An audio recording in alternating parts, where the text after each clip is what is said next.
We track Santa all over the world. We want to make sure that Santa is being good. Santa's a very good person. We want to make sure that he's not infiltrated, that we're not infiltrating into our country a bad Santa. So we found out that Santa is good. Santa loves you. Santa loves Oklahoma like I do. You know, Oklahoma was very good to me in the election, so I love Oklahoma. This is my video update on this Thursday midday, December the 25th, coming to you from Nicosia, Cyprus. Let's talk about some news. And before we get to the news, I want to wish everyone that is watching this video and celebrating Christmas a very Merry Christmas and a happy holiday season.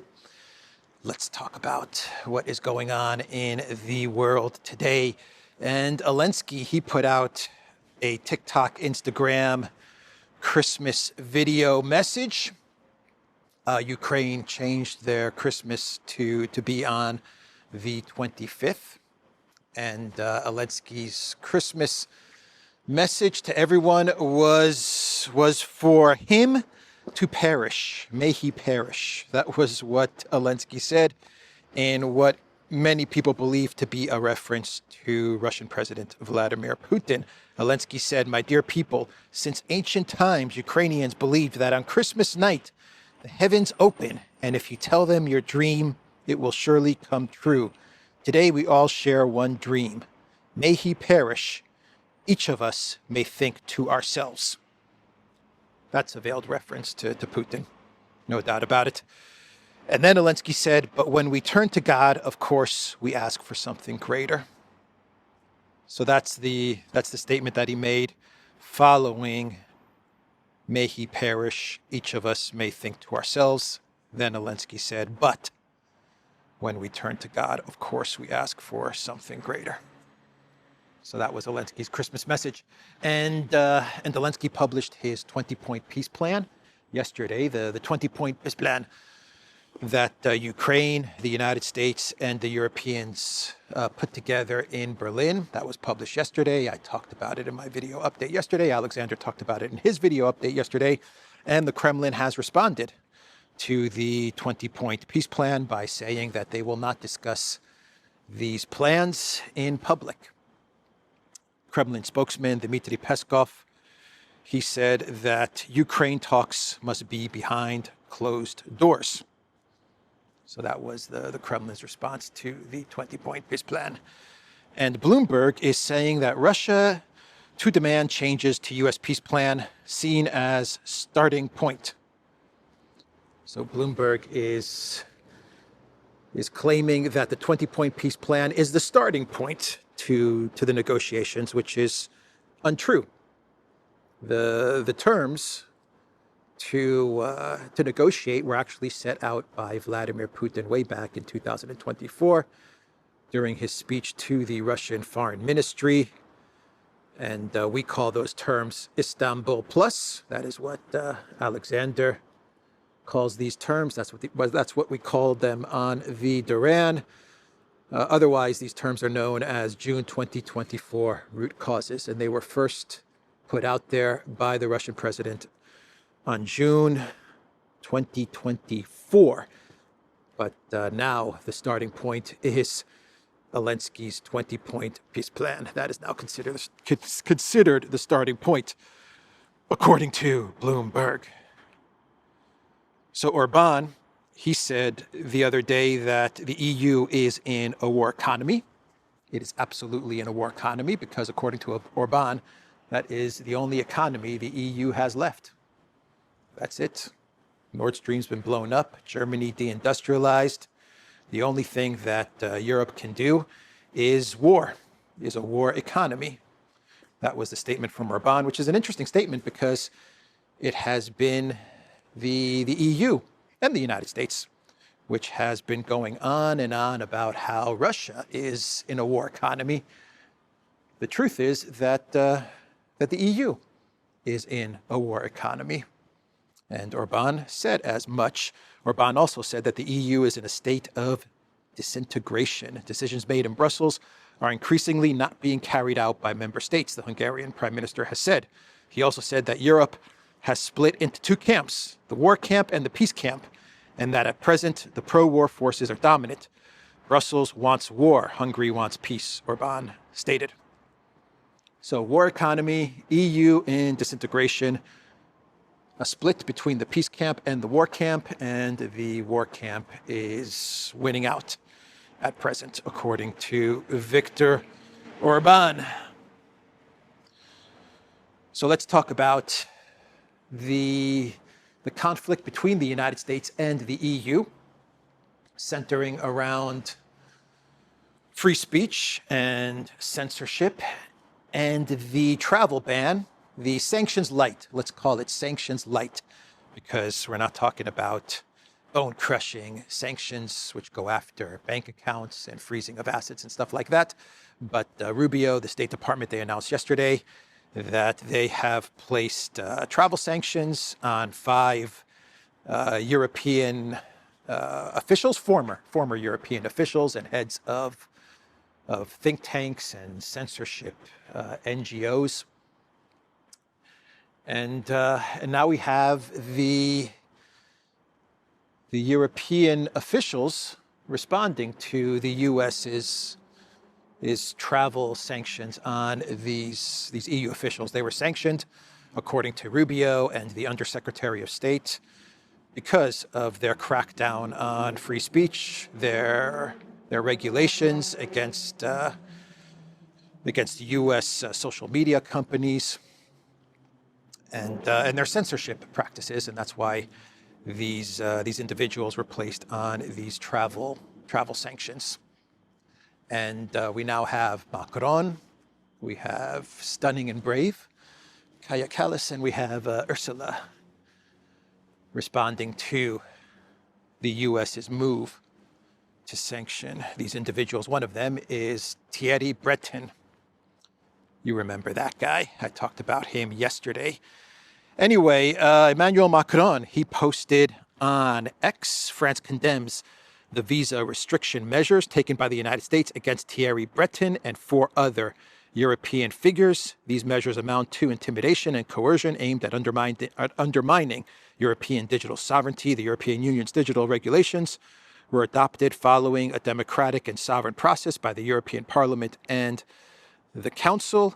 They apply within Europe to ensure fair competition among platforms without targeting any third country, and to ensure that what is legal offline is also illegal online. The rules governing the European Union's digital space are not meant to be determined outside Europe. Together with the European Commission and our European partners, we will continue to defend our digital sovereignty and our regulatory autonomy.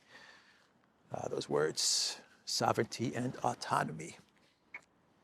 The EU will defend their sovereignty and autonomy against the United States. Macron got slammed in the comments and the replies to his ex-post. Many ex-users claimed that Macron is censoring speech. He is censoring his adversaries. Some people called the censoring of his enemies. Macron is censoring his enemies because he has such a low approval rating, and that's why he is censoring so much. Your deep state swamp creature, Breton, interfered in U.S. presidential elections, which led von der Leyen to fire him with your permission. Now you're trying to censor your enemies because you have a 17% approval rating and can't govern. Merry Christmas. Macron's approval rating, according to Politico, is at 17%. 17% approval, 81% disapproval. Thierry Breton threatened Elon Musk for hosting an interview with a candidate for the president of the United States. How dare you defend someone who tried to interfere in U.S. elections? Sit down, sir, sit down. Yeah, Thierry Breton is, my understanding is that he's pals with Macron. And Breton, he published the letter which threatened Elon Musk and X. The EU threatened Elon Musk and X a day before Elon Musk was going to interview then candidate, President Donald J. Trump, during the U.S. elections. That's interference. That's meddling, and that's interference. That letter was published one day before Musk was going to interview a candidate to become president of the United States. And everyone is republishing that letter from Britain. And of course, Pavel Durov, he's got a bone to pick with Macron. Boy, does he have a gigantic freaking bone to pick with little Napoleon. They used to be friends. Now they're enemies. And Pavel Durov, he said, the sanctioned architect of the EU censorship law is a close ally and appointee of Macron.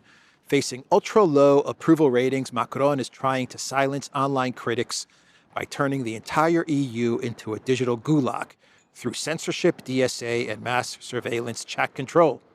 I've talked about chat control. I did a video on chat control a couple of weeks ago. Chat control is bad. Chat control is really bad. They get into all of the messaging apps, the EU, and they monitor and surveil all of the big messaging apps. So that's the response from Pavel Durov. Now, Ursula von der Leyen, she posted on X, freedom of speech is the foundation of our strong and vibrant European democracy. We are proud of it. We will protect it because the EU Commission is the guardian of our values. The EU Commission is the guardian of our values, the guardian of free speech, and we are proud of it.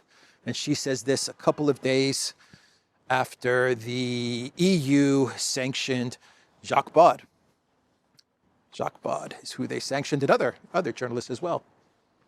Other people, Diane Panchenko and Xavier Moreau. Yeah, they sanctioned EU citizens, actually. A French citizen and a Swiss citizen. So they placed these sanctions, and these were hard sanctions. These are hard sanctions, going after banks and assets and not being able to fly over EU territory. No comparison to what the U.S. is doing to these EU officials. What the EU did to Jacques Baud, for example, that one's hard. And now Ursula is saying that they're proud of their free speech. The guardians of our values is what she said. So Kaya Kallas, she posted, the decision by the U.S. to impose travel restrictions on European citizens and officials is unacceptable and an attempt to challenge our sovereignty.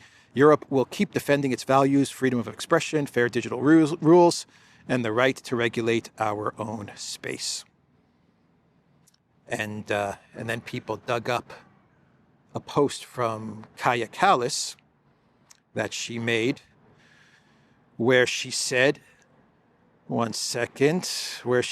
stop issuing tourist visas to Russians. Visiting Europe is a privilege, not a human right. Air travel from RU is shut down. It means while Schengen countries issue visas, neighbors to Russia carry the burden. FIEELV, sole access points. Time to end tourism from Russia now. Someone said visiting the U.S. is a privilege, not a human right. So Kaya Kallas was very proud of the travel ban on Russians, the closing of EU airspace and placing a travel ban on Russians and Russian officials. And she posted about how proud she was for this travel ban. And now the U.S. has placed a travel ban on 5 EU officials, former officials. And she's upset about it. And people are calling her out on her hypocrisy. One comment on X actually says hypocrite. That's what the comment says. And it actually has her post about issuing visas to Russians. So the EU is losing this one. They're losing this one big time, at least on X. On X, everyone is slamming Ursula and Kaya and Macron for their response to Rubio and the United States on their sanctions travel ban on Thierry Breton and 4 other individuals. You reap what you sow. Boomerang. Everything is boomeranging right back. The U.S. is sanctioning the EU. We'll see what the EU does to the U.S. Is the EU going to sanction U.S. officials or former U.S. Officials? Is that going to be their response? Are they going to do something else? Or are they going to do nothing? Is this all we're going to see? A couple of posts on X and that'll be that. We wait and see. Meanwhile, in Germany, the Communist Party's bank accounts have been terminated. There you go. Bank accounts terminated in Germany for the Communist parties. You don't have to like the Communist Party. You don't have to like them. You don't have to love them. You could be indifferent, but a political party has had its bank accounts terminated. GLS Bank's decision fits a pattern of similar measures targeting left and right-wing political groups in Germany in recent years. A dress rehearsal for what they're going to do to the AfD, perhaps? Perhaps that's what this is really about. In Lithuania, the intel agencies have been given new powers. They've been given new special powers to conduct searches and surveillance without a court warrant, adopted by the Lithuanian parliament.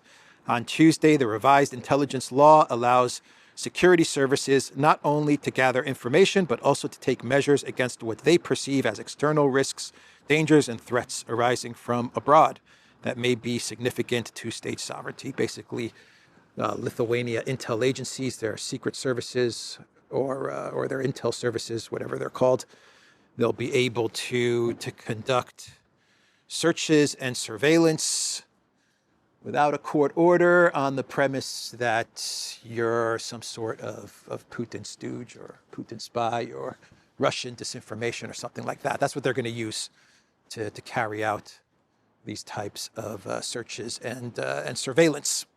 The Russia thing is just going to be a catch-all, right? Any opposition political parties, opposition politicians that they want to target, journalists that they want to target, whatever. They'll just throw the word Russia, Putin, and that'll be it. They'll be surveilled and searched and sanctioned. So that is what's going on in Lithuania. Guardians, what did Ursula say? Guardians of our values. Yep, guardians of our values. We are proud of it. We will protect it. Freedom of speech is a foundation of our strong and vibrant European democracy. We are proud of it. We will protect it, is what she said. So, that is the update there. And finally, let's talk about a very interesting story, actually. I find this story extremely interesting. And it was a lawsuit towards the NSA to release archived files of Bush and Putin, President Bush and Putin back in the day. And now we have those archived files. We have those memos and what they discussed, the two leaders, once upon a time. And very interesting documents to read over.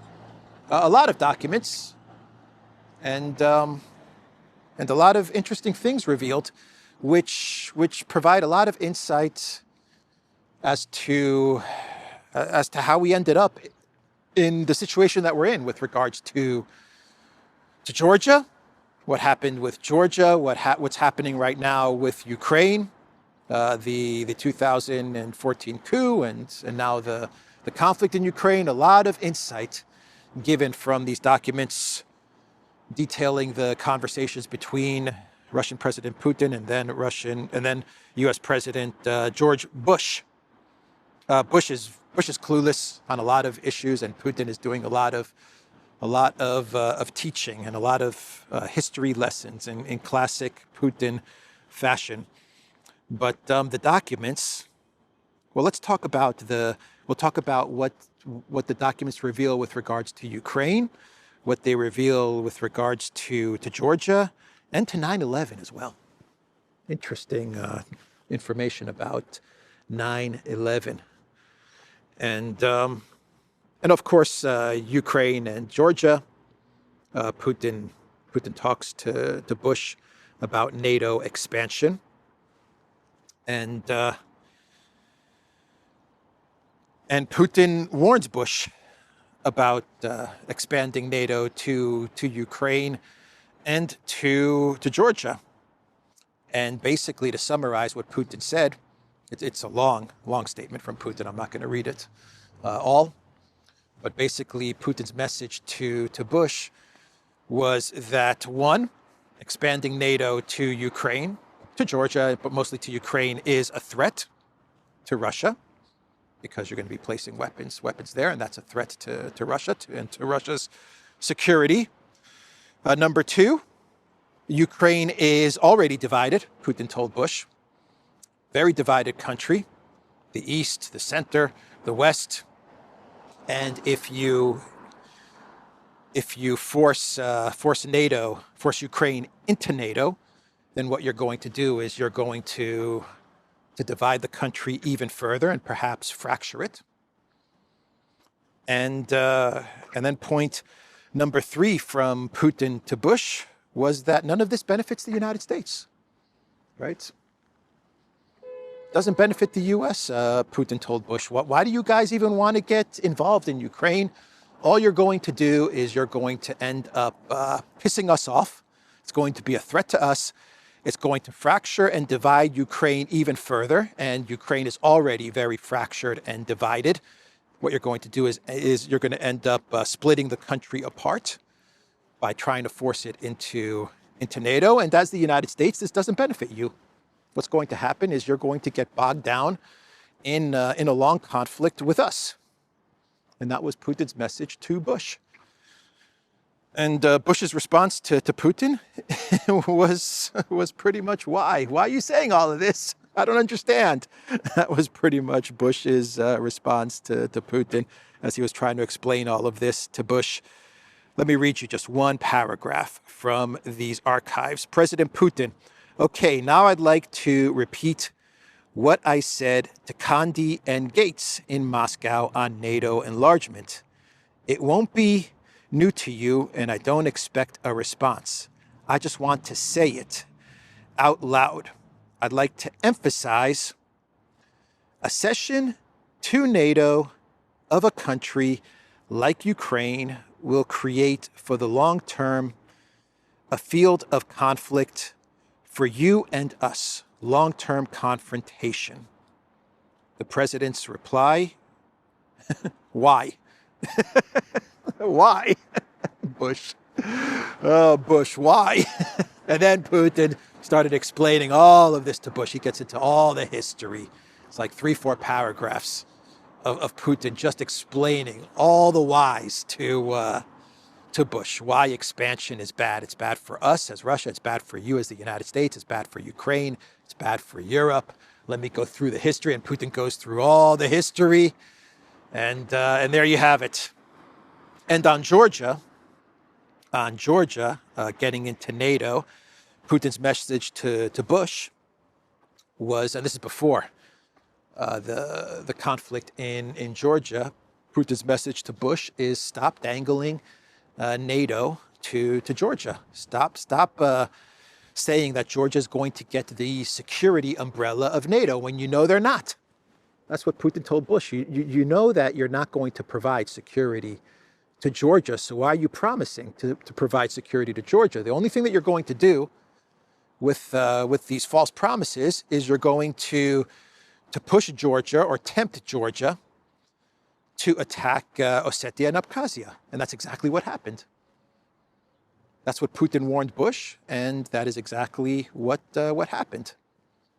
And Putin told Bush, you're not going to provide security to Georgia. I know it. You know it. So why do you keep on telling them that you're going to provide security and that NATO is going to protect them? What they're going to end up doing is attacking Abkhazia and Ossetia, and then we're going to have to respond. And that's exactly what happened.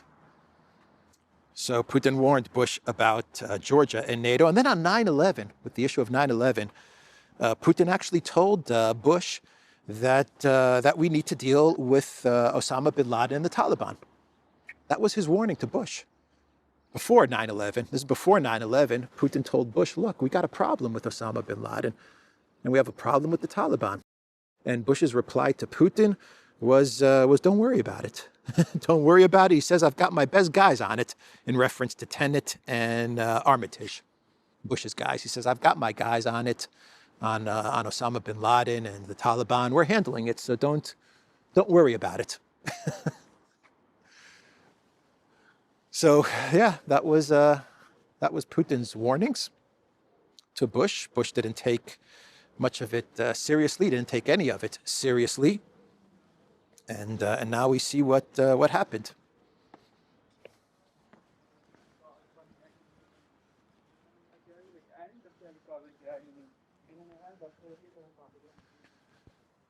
So should we do a couple of clown worlds and wrap up this Christmas video? Let's do one clown world, coming from Bloomberg.